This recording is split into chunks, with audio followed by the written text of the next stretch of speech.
What is your purpose in life? Purpose in life? Mahirap sagutin yun, uy. Dahil at my age, honestly, I still don't know what is my purpose in my life. Or purpose in life. Ano nga ba?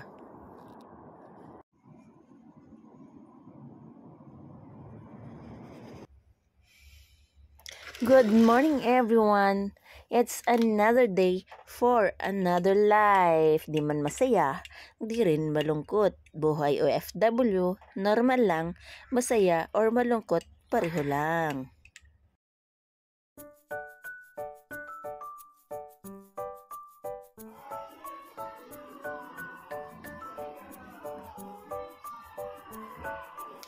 Being an OFW, di na importante kung ikaw ay masaya. Ang importante, maraming pera. So, kailangan ng work.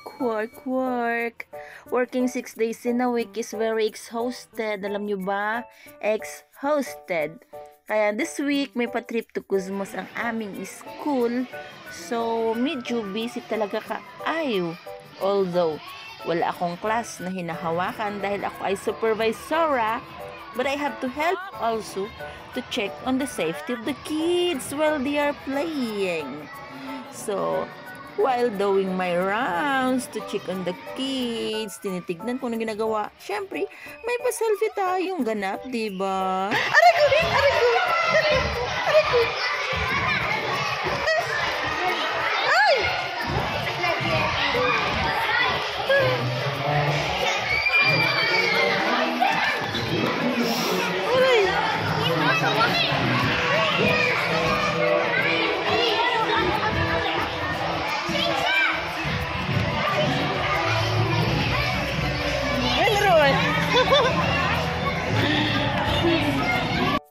Oh, diba? Kasimple lang siya, pero may picture-picture na.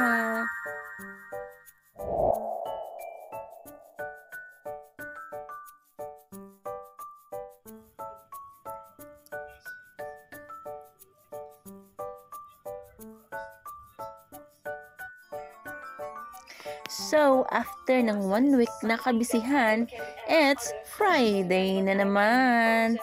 It's time for linisan, labahan, at lutuan. For sure, the whole room is basurahan dahil ang may-ari busy sa trabahuan.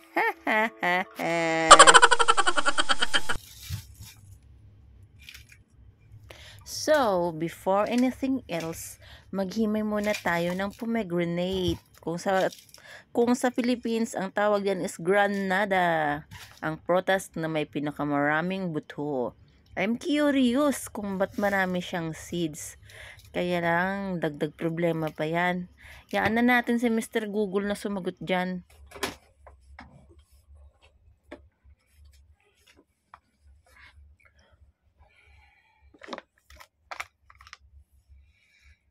It's coloring day.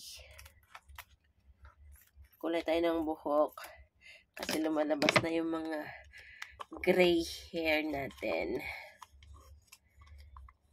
So today guys is Friday, literal na day off. I'm planning to go outside kasi lang I'm not feeling good naman. So yun, tinitimpla-timpla ko lang yung katawan.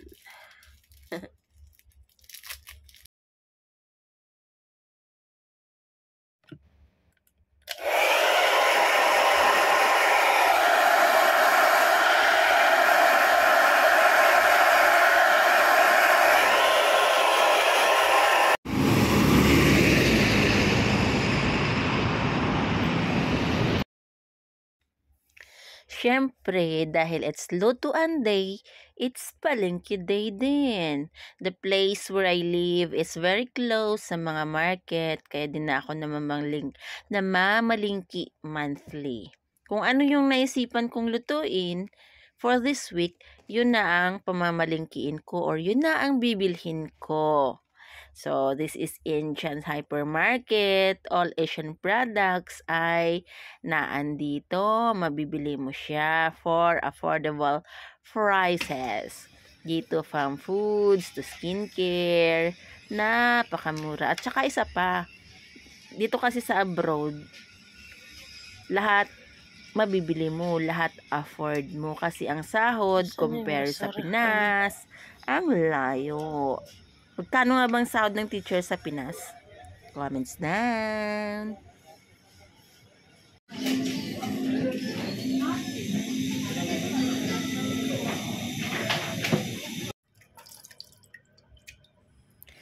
I am working 6 days a week. 14 hours a day. So, Friday is my day off. Kaya, for today, I want to prepare my food for the whole week. Kung last week, gulay at manok ang aking pagkain.